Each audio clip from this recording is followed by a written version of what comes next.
일하는 시민연구소의 김종입니다. 제가 사실은 처음에 이 토론 요청받았을 때 토론을 5분을 주신다고 하시더라고요. 그래서 제가 지금 토론 가야 되나?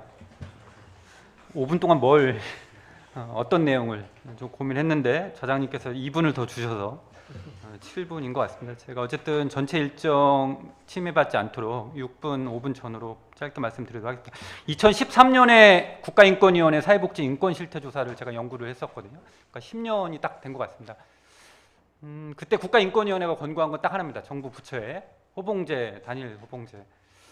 그러니까 우리 사회의 10년이 어떤 건강성이 발전했는지 좀 고민이 좀 필요한 시점인 것 같아요. 우리 사회가. 두 번째로 다른 직역에서는 비정규직 문제가 아니라 플랫폼 프리랜서까지도 얘기를 하고 있습니다. 그런데 우리는 아직도 비정규직 기간제 노동을 하고 있죠. 그러니까 얼마나 변하지 않는 노동 현장의 문제도 있는 것 같습니다. 그래서 사회복지 비정규직 비율의 20여 %라는 수치는 저는 착시 현상이 있다. 걷어내면 프로젝트 형태의 프리랜서 사회복지 종제하고 직접 재정지원 일자리 사업에 지자체 고용돼 있는 사회복지사도 있는 거죠.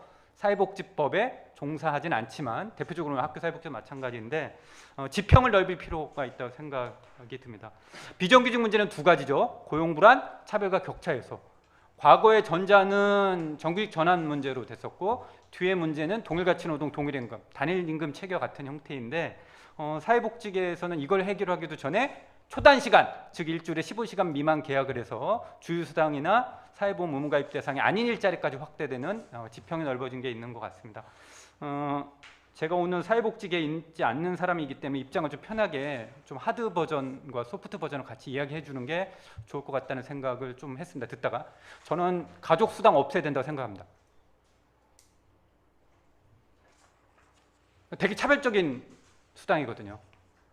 1인 가구가 3분의 1이 넘는 시장에서 사회복지사로 들어오는 여성 싱글 그리고 법적 혼인을 하지 않는 사회복지사가 5분의 1 가까이 되는데 이 수당이 가까운 건강한 건가? 저 뺏자는 얘기가 아니거든요. 포괄성과 종합성 있는 수당으로 바꿔야 된다. 대표적으로 자기개발 수당이라든가 변화하지 않는 수당을 공무원이나 기존 조직에 따라가는 건 저는 사회복지가 더딘 문제라고 봅니다. 유럽 사회에서 이렇게 가족 수당을 주나요? 그렇지 않거든요. 그런 문제에 있어서 도전적으로 좀 바꿀 필요가 있다라고 봅니다. 50쪽에 제가 그래서 직종별 노동시장이 대단히 중요한 문제가 있거든요. 사회복지 선생님들은 이 기관 시설이 아니더라도 나는 사회복지 전문성을 가지고 유사한 데서 계속 돌고 있거든요. 그러면 이 임금 체계가 우리 시설 법적 근로관계 고용관계가 아니더라도 사회복지사의 경력과 임금 체계가 반영되는 숙련급 형태의 노동시장으로 빨리 사회복지가 20년 전에 30년 전에 공무원 대비 임금 수준 이런 논의가 있듯이 저는 이 임금 체계나 고용과 연결되는 노동시장으로 빨리 진척이 될 필요가 있는데 모르겠습니다. 제가 밖에서 볼 때는 이 논의는 단일 임금 체계 이후에 진척이 없는 거 아니냐라는 밖에 장기 군속 수당도 저는 그래서 반대입니다. 1년 미만 사회복지 선생들이 지금 비정규직이 10명 중에 2명, 3명인데 나보고 30년 후에 20년 후에 받는 수당을 만들어? 이게 과연 정의에 부합하는 임금 체계인가? 이런 문제가 저는 이야기를 합니다. 50쪽 하단에 그래서 첫 번째 어쨌든 비정규직 핵심이니까요. 점진적으로 사회복지 노동시장의 비정규직의 감축 목표를 저는 정부에 논의해야 된다고 봐요. 일단 이 논의가 가장 중요한 것 같아요. 현재 20%면 5년 이내에 몇 % 줄이고 줄이려면 재정지원 펀드 일자리인지 아니면 시범사업 문제인 건지 단기 기간제 문제인 건지 해서 줄일 때 영역을 찾아서 일단 점진적으로 비정규직 비율을 지난 20년 사이에 저희가 전체 한국 사회 비정규직은 줄었거든요. 비율문을 보면 이제 그런 노력이 첫 번째 필요할 것 같고요. 두 번째 민간 위탁이 이제 핵심인데 우리나라 공공 부분의 860개 사업소의 전체 중앙정부, 지방정부 포함해서 민간 위탁 종사자가 19만 명인데 사회복지 종사 유관 분야가 약 7만 2천 명 정도 됩니다. 정부의 전체 민간 위탁 시장에서 이제 5명 중에 1명이 사회복지에 있는 거거든요. 그러면 대책이 없느냐? 있어요. 51쪽에 보면 저는 이것만 해도 사회복지 비정규직의 고용불안은 80%는 해결된다. 자, 첫 번째 중앙정부 고용노동부가 전 정부 시절에 2021년에 발표를 했습니다. 민간 위탁 가이드라인 지침 등으로 위수탁 기관이 바뀐다 하더라도 고용승계 의무해라. 여기에 수탁기관을 해라.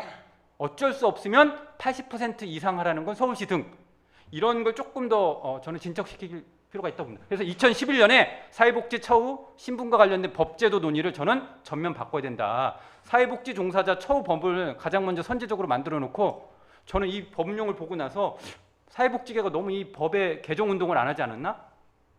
저는 처우라는 단원도 공무원들이 할 얘기입니다. 처우는 형편에 맞게 대우한다는 거거든요. 이미 노동계에서는 처우라는 단어가 아니라 권리와 이익인 권익으로 바꿨습니다. 그러면 이게 이슈가 다르죠, 의제가. 이 문제로 빨리 가야 되는데 아직도 우리는 처우 개선을 이야기한다는 게 사실 서글프고 사회복지 현장에 진척이 없다라고 볼 수가 있는 것 같습니다. 이런 걸 보면 51쪽 하단과 52쪽에 OECD, ILO, 유럽연합과 같은 곳에서 민간위탁의 가이드라인 지침 핸드북에 꽤 많이 공공과 계약 과정에서 있는 것을 조금 더 사회복지 현장에 맞게 발전시킬 필요가 있고 표준적인 노동을 만드는 게 필요할 것 같습니다. 52쪽에 있고요. 또 하나는 동일가치노동 동일임금이 이제 좀 중요한 문제인데요. 어쩔 수 없이 부득이하게, 왜냐하면 우리가 출산, 육아 등으로 인해서 비정규직 기간제 사회복지 선생님도 활용될 수 있기 때문에 보면 저는 53쪽에 이제 최근에 조사한 건데요. 53쪽의 하단표입니다. 같은 1년 차의 정규직의 기본급과 서울 A지역의 비정규 선생님이 기본급이 차이가 있어요. 이건 대단히 심각한 문제거든요.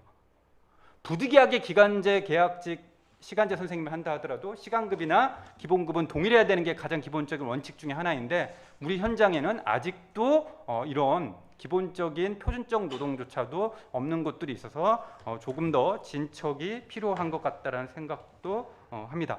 또 하나는 저는 사회복지계에서 조금 더 이슈 파이팅을 했으면 좋겠는데요. 부득이하게 기간제, 시간제 노동자를 쓴다 그러면 저는 시급 120% 줘야 된다고 봐요.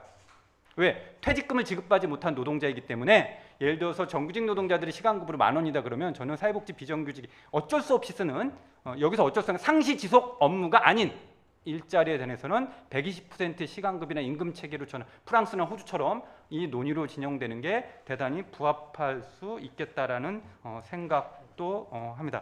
54쪽에 그래서 조금 마무리를 하면서 말씀드리면 어쨌든 공정한 대우, 이제 오늘 주제가 이제 공정한 노동 현장이니까요. 공정한 대우와 관련해서는 고용 형태, 신분, 사업 유형의 형태, 시설 종의 형태, 그리고 젠더 여부에 따라서 차별과 차이 격차가 없는 노력을 조금 더 정교하게 할 필요가 있겠다. 그리고 소득 격차의 핵심 중에 하나는 유급병가나 유급연차도 고용 형태에 무관하게 동일하게 주는 것도 필요한 것을 말씀드릴 수가 있을 것 같습니다. 과제로 그래서 조금 보면 너무 이제 어려운 얘기를 하면 좀 그럴 것 같아서요. 55쪽에 있는데 저는 사회복지 시설 등의 정부와 보건복지부 등의 얘기에서 고용 형태 공시제를 해야 된다고 봐요. 사회복지 현장에 정규직이 몇 명이고 무계약직이 몇 명이고 기간제가 몇 명이고 시간제가 몇 명이고 그리고 프리랜서 등이 몇 명이어서 이게 공시돼야 된다고 봅니다. 그래서 조금 더 좋은 사회복지 시설, 그렇지 않은 시설 우리가 눈으로 확인하는 작업들부터 하는 게 대단히 중요할 것 같고 요약하면 저는 입법적 과제가 좀 필요하다고 봐요. 2011년에 받는 사회복지 신분 처우와 관련 개정운동이 좀 필요할 때가 됐다. 권익 향상으로. 두 번째, 사회복지 이 비정규직 고용 불안 처우 격차를 해소한 정책을 이미 꽤 많이 나와 있는 정책을 사회복지 현장에 맞는 임금과 고용 시장에 경력이 맞는 정책 사업을 할 필요가 있다고 봅니다. 그리고 저는 제도적 상호 보완성이 대단히 중요한데요. 코비드를 겪으면서 정부와 지자체 거의 대부분의 특히 입법으로 필수 노동자, 필수 업무 종사자 처우에 관한 법률이 입법화됐습니다. 당연히 사회복지사들 필수 업무 종사자죠. 거기에는 6가지 조항이 있는데요. 인력, 처우, 노동환경, 근무시간 등 저는 타법령에 우리하고 직접적으로 있는 건 적극적 활용이 좀 필요할 거라고 생각됩니다. 근데 사회복지계는 너무 사회복지 안에서만 렌즈를 보고 있는 것 같아서 조금 더 타법령에 우리가 활용할 수 있는 것은 같이 하면 중앙정부와 지자체 등에서 도움이 되지 않을까 하는 생각을 합니다. 예, 발표 마치도록 하겠습니다.